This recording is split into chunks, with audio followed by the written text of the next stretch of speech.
کیا حضرت اویس کرنی رضی اللہ تعالیٰ عنہ کے دانت توڑنے والا جو واقعہ ہے اس کا کوئی حقیقت سے تعلق بھی ہے؟ حضرت سیدنا اویس کرنی رضی اللہ تعالیٰ عنہ آپ مشہور تابعی بزرگ ہیں اور خیر التابعین کا آپ کو لقب ہے۔ تابعین میں سے افضل ترین آپ کو شمار فرمایا گیا ہے۔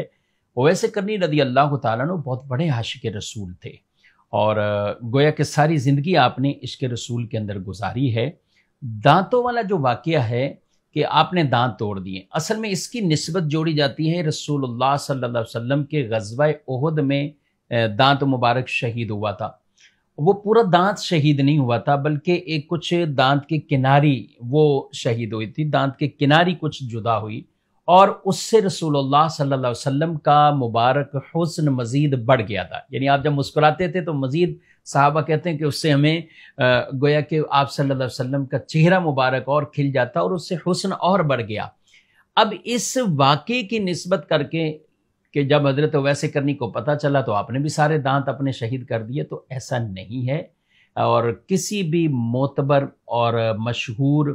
کتاب جو روایات کے اعتبار سے، احادیث کے اعتبار سے معتبر اور مستند ہو، ان میں ایسی کوئی روایت نہیں ہے، بلکہ ہمارے علماء کرام نے اس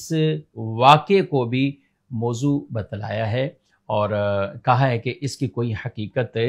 نہیں ہے۔ کچھ لوگوں نے اور بھی مشہور کر دیا، کیونکہ دانت سب شہید کر دیے تھے تو آپ کو کھانے پینے کو کچھ نہیں تھا، تو انہوں نے کیلا یہ اس وقت اگا ہے اور کیلے کا درخت ظاہر ہوا اور اس سے آپ کے گزر بسر ہوتا تھا، تو یہ بھی بالکل من گھڑت ہے۔ حالانکہ صحیح روایات کے مطابق اگر دیکھا جائے، قرآن یا تفاسیر کے مطابق، تو کیلے کا جو درخت ہے، کیلے کا جو پھل ہے، یہ بہت پہلے سے ہے اور ایک بعض روایت کے مطابق حضرت یونس علیہ السلام کے لیے ظاہر کیا اور حضرت آدم علیہ السلام کے دور مبارک سے بھی یہ ظاہر تھا۔ تو ایسا نہیں ہے کہ کیلے کی ایجاد ہی اس وقت ہوئی یا اللہ نے اس درخت کو اگایا جب حضرت اویس کرنی رضی اللہ عنہ کا یہ واقعہ ہوا، ایسا کچھ نہیں۔